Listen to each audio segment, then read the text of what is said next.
베를린 베델교회 성도님들 모두 평안하신지요? 오늘은 마태복음 강해 9번째 시간입니다. 오늘 말씀은 예수님께서 마태복음 5장부터 말씀하신 산상수훈의 가르침 가운데 마지막 부분으로 되어 있습니다. 오늘 본문에서 예수님은 두 가지를 말씀하셨죠. 하나는 우리가 서로를 비판해서는 안 된다는 것이고, 또 하나는 우리가 믿음으로 하나님께 기도해야 한다는 것입니다. 그리고 13절부터 마지막 절까지는 예수님께서 산상수훈에 대해서 결론적으로 요약하신 내용으로 되어 있습니다. 저는 오늘 말씀을 통해서 여러분과 함께 세 가지를 생각해 보고자 합니다. 먼저 첫 번째로, 우리는 무슨 일이 있어도 서로에 대해서 비판의 말을 해서는 안 됩니다. 1절과 2절에 보시면 예수님께서 이렇게 말씀하셨습니다. 비판을 받지 아니하려거든 비판하지 말라. 너희가 비판하는 그 비판으로 너희가 비판을 받을 것이요 너희가 헤아리는 그 헤아림으로 너희가 헤아림을 받을 것이니라. 다른 사람을 비판하는 것이 좋지 않다는 것은 누구나 다 알고 있는 상식입니다. 그러나 사람들을 보면 다른 사람들을 비판하는 모습들을 우리는 너무나 많이 볼 수가 있습니다. 심리학자들에 따르면 열등의식이 많고 자존감이 낮은 사람일수록 다른 사람을 비판하는 성향이 강하다고 합니다. 그래서 다른 사람을 비판함으로써 상대적으로 이 우월감을 느끼고 싶어 한다는 것이죠. 이것은 곧 다른 사람들에 대해서 습관적으로 비판을 하는 사람들은 정서적으로 건강하지 못하다는 사실을 보여주는 증거라고 할 수가 있습니다. 또 열등의식이 없다 하더라도 사람들을 보면 다른 사람들을 비판하는 경우들을 우리는 흔히 볼 수가 있죠. 이것은 결국 그만큼 죄된 본성이 우리 안에 있기 때문이라고 할 수가 있습니다. 그러나 우리는 이런 죄된 본성을 이기고 서로에 대해서 비판의 말을 하지 않도록 조심해야 됩니다.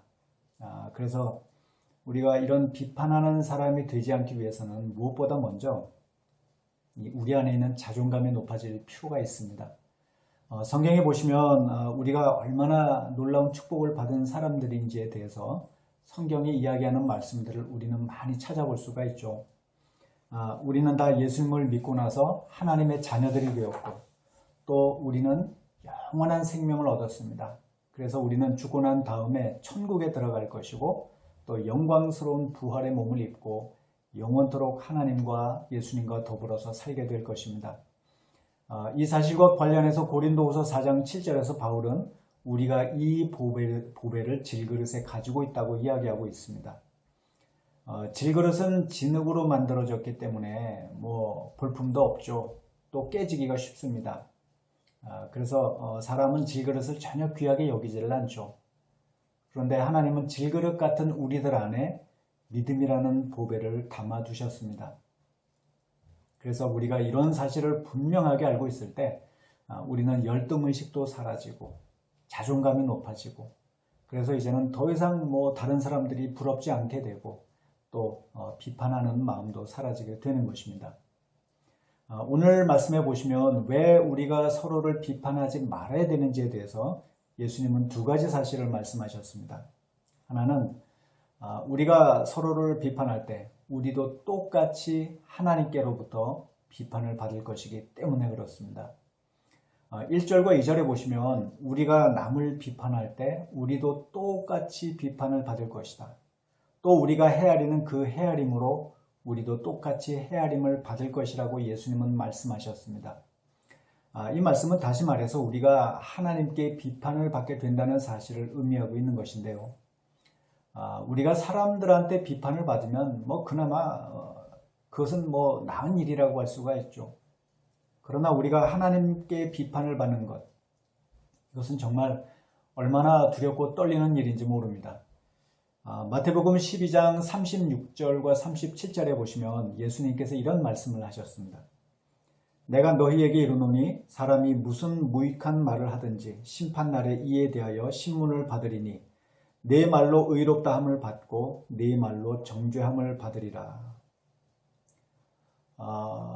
우리가 이 땅에서 살면서 했던 모든 말들에 대해서 예수님은 장차 우리가 마지막 날에 하나님께 신문을 받을 것이라고 말씀하셨습니다. 그리고 우리가 무슨 말을 했느냐에 따라서 우리가 하나님께 의롭게 여김을 받을 수도 있고 또 반대로 정죄를 받을 수도 있다고 말씀하셨죠. 이 말씀을 보면 우리가 다른 사람에 대해서 비판의 말을 했을 때 우리가 결국 우리가 했던 그 비판의 말로 인해 가지고 나중에 하나님께 정죄를 받을 수 있다는 사실을 우리는 알 수가 있습니다. 그래서 우리는 우리 자신을 위해서 절대로 다른 사람을 비판하는 말을 해서는 안 되는 것이죠. 또 한 가지 우리가 서로를 비판해서는 안 되는 이유는 우리가 다른 사람을 비판할 만한 자격이 없기 때문에 그렇습니다. 3절과 4절에 보시면 예수님께서 이런 말씀하셨습니다. 어찌하여 형제의 눈 속에 있는 티는 보고 내 눈 속에 있는 들보는 깨닫지 못하느냐. 보라, 내 눈 속에 들보가 있는데 어찌하여 형제에게 말하기를 나로 내 눈 속에 있는 티를 빼게 하라 하겠느냐. 예수님은 다른 사람의 허물에 대해서 티라고 말씀하셨고 또 우리한테 있는 허물에 대해서는 들보라고 말씀하셨습니다. 티라는 것은 아주 작은 그 먼지인 반면에 들보는 커다란 나무 강목을 가리키고 있죠. 이것을 보면 사람이 자신에 대해서는 커다란 문제도 보지 못하는 반면에 다른 사람에 대해서는 아주 작은 허물까지도 잘 보는 안 좋은 경향이 있다는 것을 우리는 알 수가 있습니다. 그래서 우리는 서로를 바라볼 때 오직 사랑의 마음으로 바라봐야지 그 사람의 단점과 허물만을 자꾸만 보려고 해서는 안 됩니다. 왜냐하면 그것은 우리가 비판할 자격이 없음에도 불구하고 마치 비판할 자격을 가진 사람처럼 행동하는 교만한 모습이 될 수가 있기 때문에 그런 것이죠. 5절에서 예수님은 다른 사람을 비판하는 사람에 대해서 외식하는 사람, 즉 겉과 속이 다른 사람이라고 말씀하셨습니다. 또 예수님은 우리 눈 속에 있는 들보부터 먼저 빼내라고 말씀하셨죠. 이 말씀은 우리가 남의 허물에 대해서 비판할 생각하지 말고 우리 자신의 문제나 잘 돌봐야 된다는 의미가 담겨져 있습니다. 이 세상에 허물이 없는 사람은 아무도 없죠. 그래서 우리도 똑같이 허물이 있고 다른 사람을 비판할 자격이 없다는 사실을 기억하고 우리는 절대로 다른 사람의 허물을 들춰내고 비판하는 그런 마음을 가져서는 안 되는 것입니다. 그런데 또 한 가지 우리가 서로를 비판하지 말아야 되는 또 다른 이유가 하나가 있습니다. 그것은 우리가 비판의 말을 할 때 그 말을 듣는 사람이 마음에 상처를 입기 때문에 그렇습니다. 이 세상에 비판의 말을 듣는 거 좋아하는 사람은 아무도 없죠. 사람은 누구나 아무리 자기가 잘못을 했어도 자기에 대해서 비판의 말을 하는 것을 들을 때 그런 말을 들으면서 기분이 몹시 안 좋아집니다. 그래서 우리는 절대로 비판의 말을 해서는 안 되는 것이죠. 그러면 반대로 누군가가 우리를 비판할 때 우리는 어떻게 해야 될까요? 우리는 비판의 말을 하지 않도록 조심해야 되지만 그러나 또한 누군가로부터 비판의 말을 들을 때가 있습니다. 그러나 우리는 누군가로부터 비판의 말을 들을 때 무조건 그 말에 대해서 기분 나쁘게만 생각하지 말고 겸손하게 우리 자신을 돌아볼 필요가 있습니다. 그런 사람이 바로 성숙한 사람이죠. 사무엘하 12장에 보시면 다윗이 밧세바와 간통을 하고 나서 또 그 남편 우리아를 죽이고 난 다음에 하나님께서 나단 선지자를 보내셔가지고 다윗의 잘못을 무섭게 책망하셨습니다. 다윗은 왕이었기 때문에 나단 선지자가 자기를 책망하는 말을 들었을 때 얼마든지 기분 나빠하고 나단 선지자를 죽일 수도 있었죠. 그러나 다윗은 나단 선지자의 말을 듣고 기분 나빠하지 않고 오히려 겸손하게 내가 여호와께 죄를 범하였노라 이렇게 자신의 잘못을 자백을 했습니다. 다윗이 한 나라의 왕인데도 불구하고 이렇게 겸손하게 자신의 잘못을 인정했던 것을 보면 다윗이 비록 잘못을 하기는 했지만 그러나 정말 믿음이 성숙한 사람이었다는 것을 우리는 알 수가 있습니다. 그런데 또 그렇다고 해서 우리가 남이 우리를 비판할 때 무조건 그 말을 다 수용할 필요는 없습니다. 왜냐하면 사람들 중에는 사실이 아닌데도 불구하고 악의적으로 다른 사람들을 비판하는 사람들도 많이 있기 때문에 그런 것이죠.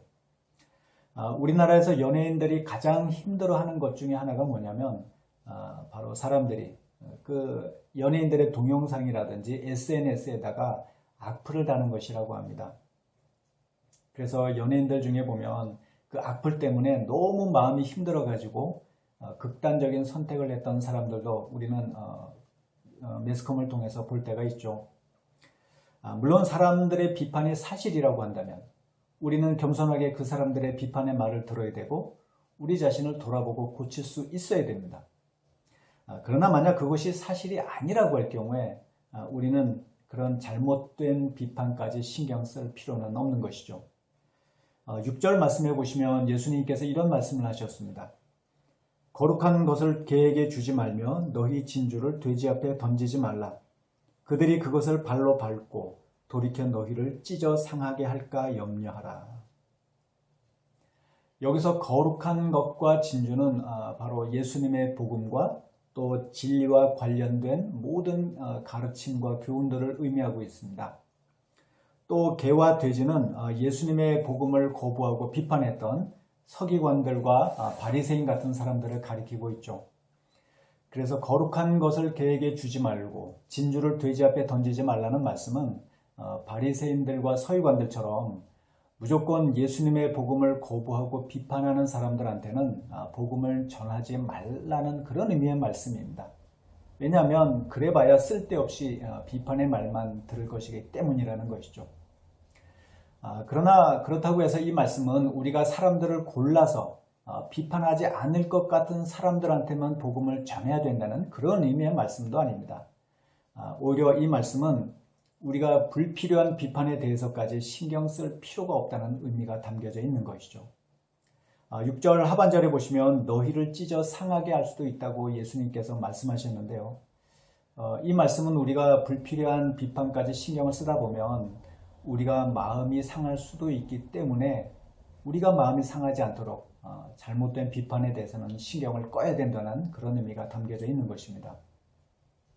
사랑하는 성도 여러분, 저는 우리가 서로를 바라볼 때 서로의 단점과 허물도 있지만 그러나 서로의 단점과 허물을 보는 것이 아니라 오직 사랑의 눈으로 서로를 바라볼 수 있기를 바랍니다.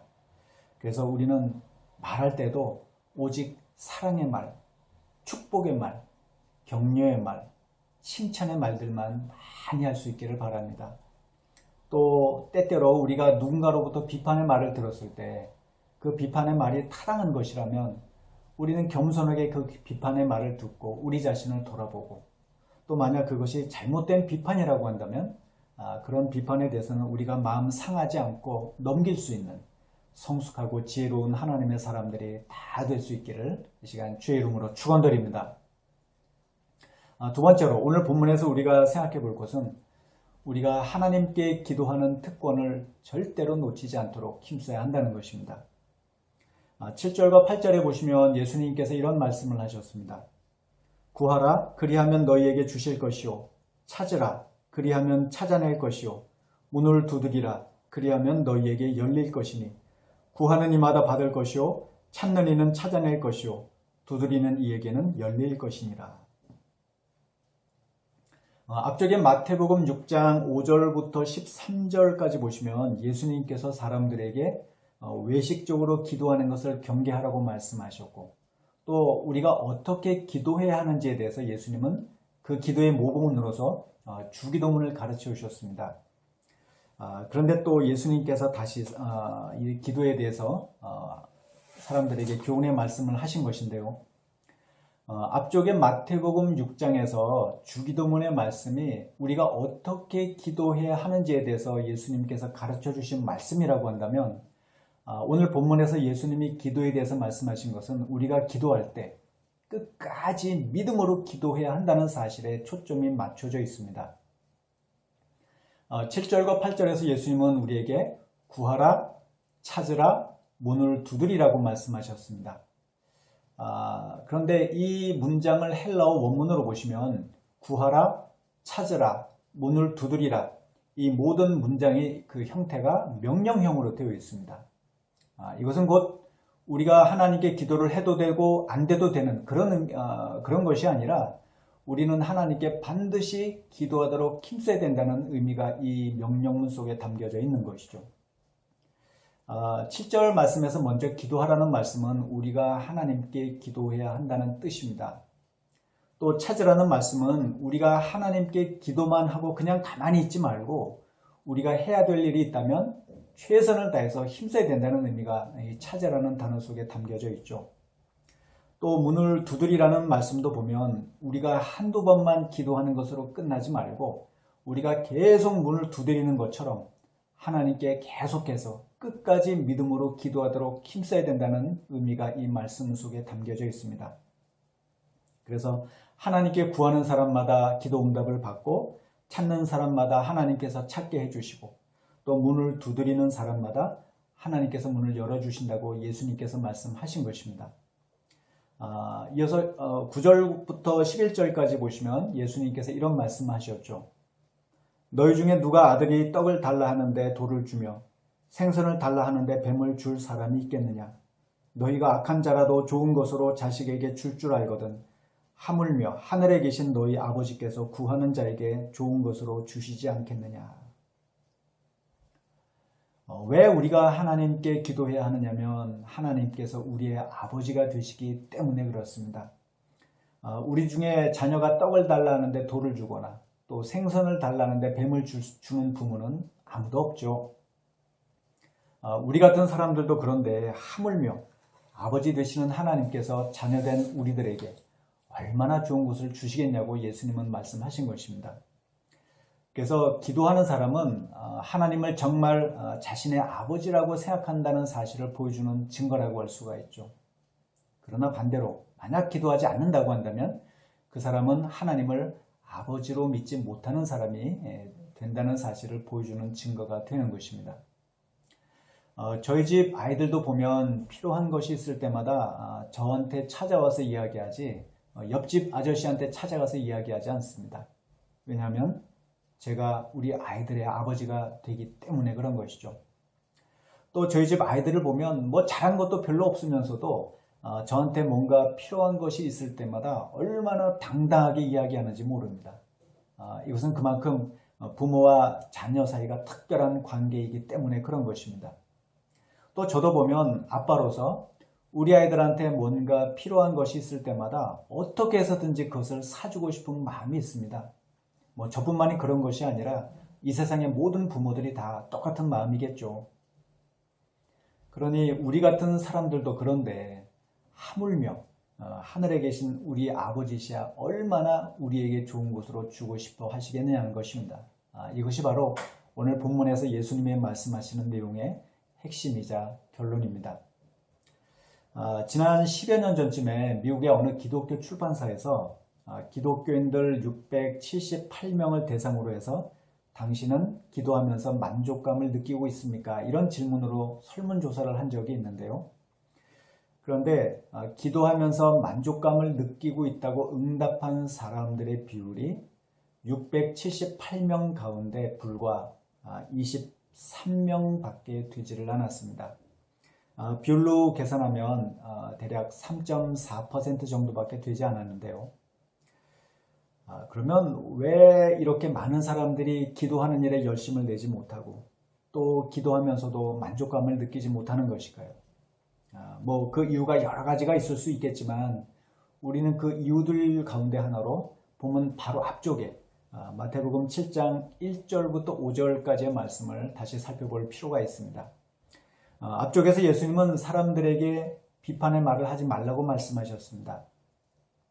사람들이 다른 사람을 비판하는 이유는 앞에서도 말씀드린 것처럼 남의 문제에 대해서는 작은 것까지도 잘 보는 반면에 자신들의 문제에 대해서는 커다란 문제도 잘 보지 못하는 죄된 본성이 있기 때문이라고 말씀을 드렸죠.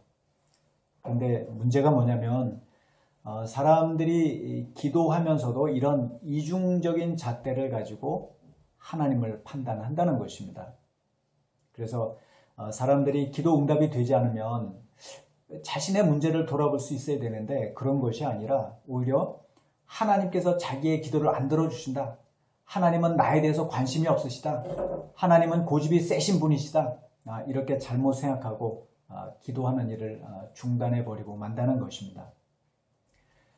그러나 우리는 이런 잘못된 생각들을 버려야 됩니다. 12절에 보시면 예수님께서 남에게 대접을 받고자 하는 대로 너희도 남을 대접하라고 말씀하셨죠. 이 말씀은 우리가 하나님께 기도 응답을 받고 싶어하는 마음을 하나님께서 아시고 우리에게 그렇게 기도 응답을 해 주신다. 이런 의미가 담겨져 있는 것이죠. 우리가 섬기는 하나님이 바로 이런 분이십니다. 저는 우리가 이런 사실을 기억하고 날마다 기도하는 일에 힘쓸 수 있기를 바랍니다. 하나님은 지금도 우리가 기도하는 음성에 귀를 기울이고 우리가 하나님께 기도할 때마다 우리 기도에 응답해 주시기 위해서 우리를 기다리고 계십니다. 단지 문제는 우리가 기도하지 않는 것이 문제이고 또 기도하다가도 중간에 포기하고 만다는 것이 우리의 문제일 뿐이죠. 저는 우리가 하나님께서 우리의 아버지가 되시고 우리의 기도에 반드시 응답해 주신다는 사실을 기억하고 언제든지 기도하는 일에 힘쓸 수 있기를 바랍니다. 그래서 바라기는 우리가 믿음으로 끝까지 하나님께 기도하면서 하나님께 기도 응답을 받아 누리는 하나님의 자녀들이 다 될 수 있기를 다시 한번 주의 이름으로 축원드립니다. 본문에서 마지막 세 번째로 우리가 한 가지 더 생각해 볼 것이 있는데요. 그것은 우리가 예수님을 믿는 믿음이 반드시 행위를 통해서 드러나야 한다는 것입니다. 기독교는 믿음의 종교입니다. 성경이 이야기하는 가장 중요한 핵심은 바로 사람이 예수님을 믿음으로써 모든 죄가 다 사함을 받고 구원을 받고 천국에 들어간다는 것이죠.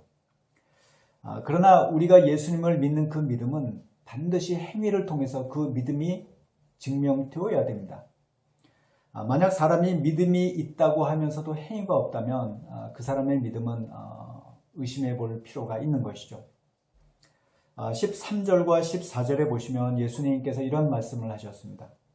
좁은 문으로 들어가라. 멸망으로 인도하는 문은 크고 그 길이 넓어 그리로 들어가는 자가 많고 생명으로 인도하는 문은 좁고 길이 협착하여 찾는 자가 적음이라. 예수님은 좁은 문과 넓은 문, 좁은 길과 넓은 길, 두 가지를 대비해서 말씀하셨습니다. 지금 여기서 좁은 문과 좁은 길은 길이 좁고 협착하지만 생명으로 인도하는 길을 가리키고 있습니다. 그리고 넓은 문과 넓은 길, 이것은 멸망으로 가는 길을 가리키고 있는 것이죠. 그런데 예수님은 좁은 길이 불편하고 안 좋다 보니까 사람들이 그 길로 그러니까 그 길로 가려는 사람들이 적다고 말씀하셨습니다.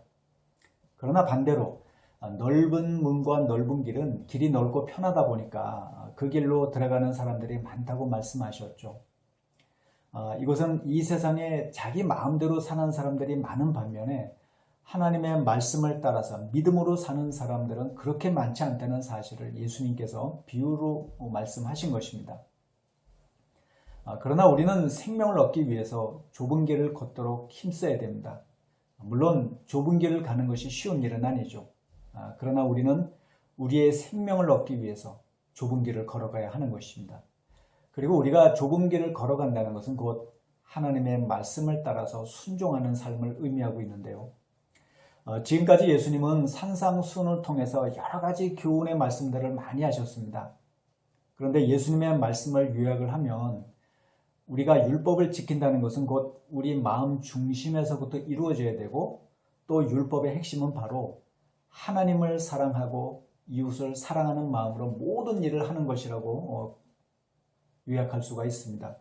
그래서 우리는 하나님 나라의 백성으로서 하나님을 사랑하고 이웃을 사랑하는 마음으로 모든 일을 하도록 힘써야 하는 것이죠.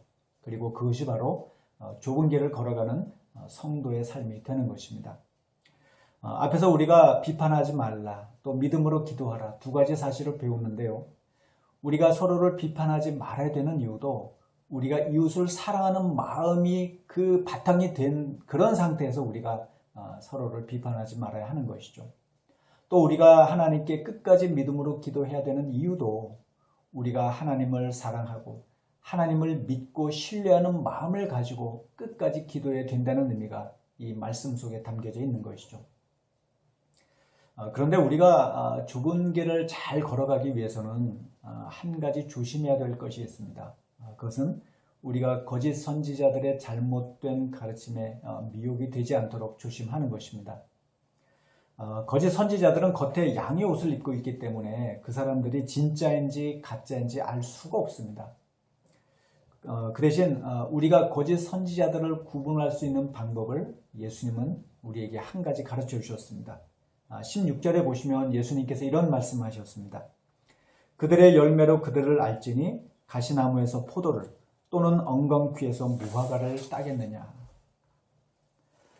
예수님은 거짓 선지자들에 대해서 그들의 열매로 그들을 알 수 있다고 말씀하셨습니다. 그러시면서 예수님은 가시나무에서 포도를 딸 수 없고 엉겅퀴에서 무화과를 딸 수가 없다고 말씀하셨죠. 또 17절부터 19절까지 보시면 좋은 나무가 아름다운 열매를 맺고 못된 나무가 나쁜 열매를 맺는다고 같은 말씀을 예수님께서 하셨습니다. 20절에도 보시면 이러므로 그들의 열매로 그들을 알리라. 이렇게 예수님은 계속 같은 말씀을 반복하셨는데요.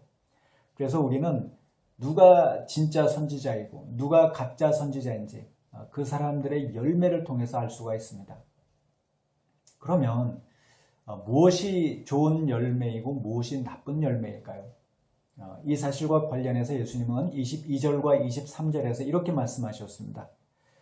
그날에 많은 사람이 나더러 이르되 주여 주여 우리가 주의 이름으로 선지자 노릇하며 주의 이름으로 귀신을 쫓아내며 주의 이름으로 많은 권능을 행하지 아니하였나이까 하리니 그때 내가 그들에게 밝히 말하되 내가 너희를 도무지 알지 못하니 불법을 행하는 자들아 내게서 떠나가라 하리라.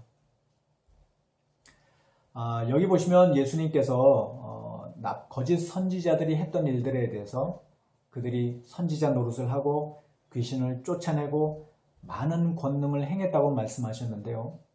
여기서 선지자 노릇을 했다는 것은 예언하는 것을 가리키고 있습니다.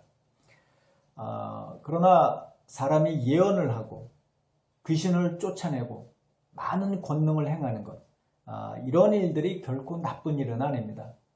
저도 목사로서 이렇게 예언을 하고 귀신을 쫓아내고 많은 권능을 행할 수만 있다면 정말 많은 사람들에게 도움도 줄 수 있고 어쩌면 지금보다 더 훨씬 더 크게 또 목회를 할 수 있을지도 모르겠습니다. 그러나 예수님은 이 사람들에게 불법을 행했다고 하시면서 떠나가라고 무섭게 책망의 말씀을 하셨습니다.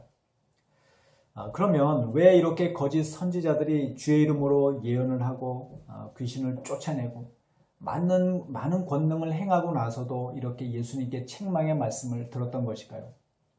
그것은 이 사람들이 겉으로는 이렇게 주의 일을 한다고 했는지는 모르지만 그러나 이 사람들이 마음 중심에서부터 하나님을 사랑하고 이웃을 사랑하는 마음으로 이 모든 일들을 했어야 되는데 그러지 않았기 때문에 이렇게 예수님께 무서운 책망의 말씀을 듣게 된 것입니다. 그래서 선지자들은 예언을 하고 귀신을 쫓아내고 많은 권능을 행하는 이런 일들을 하면서 사람들로부터 진짜 선지자라는 말을 듣고 싶어하고 또 사람들로부터 대접을 받는 것을 좋아했던 것이죠. 그래서 저도 목사로서 힘써야 되는 일이 바로 어떤 겉으로 드러나는 화려한 일보다 무슨 일이든지 오직 하나님을 사랑하고 이웃을 사랑하는 마음으로 모든 일들을 하면서 좁은 길을 걸어가도록 힘쓰는 것이 바로 제가 목사로서 해야 되는 일인 것이죠. 그리고 모든 우리가 신앙생활을 하면서도 정말 목회자가 이렇게 진짜 목회자인지 아니면 가짜 목회자인지 우리는 잘 구분을 하면서 진짜 목회자를 따르는 사람들이 되도록 해야 하는 것입니다. 24절에 보시면 예수님께서 이런 말씀하셨습니다. 그러므로 누구든지 나의 이 말을 듣고 행하는 자는 그 집을 반석 위에 지은 지혜로운 사람 같으리니. 이 말씀도 보면 우리가 예수님의 말씀대로 좁은 길을 잘 걸어갈 때 우리가 지혜로운 사람들이 되고 또 우리 인생이 마치 반석 위에 집을 지은 사람처럼 안전한 인생이 된다는 의미가 담겨져 있습니다. 그러나 반대로 우리가 예수님을 믿는다고 하면서도 예수님의 말씀대로 행하지 않다 보면 마치 우리가 모래 위에 집을 지은 사람처럼 우리는 어리석은 인생이 되어버리고 마는 것이죠. 사랑하는 성도 여러분, 예수님은 우리에게 좁은 길을 걸어가라고 지금도 말씀하고 계십니다. 저는 우리가 날마다 우리 안에 있는 이 죄악된 본성을 십자가에 못 박고 모든 일을 사랑의 마음으로 할 수 있기를 바랍니다. 그래서 우리는 날마다 믿음의 길을 걸어가고 좁은 길을 걸어가면서 우리 모두가 나중에 천국까지 다 들어가는 지혜로운 하나님의 사람들이 다 될 수 있기를 다시 한번 주의 이름으로 축원드립니다.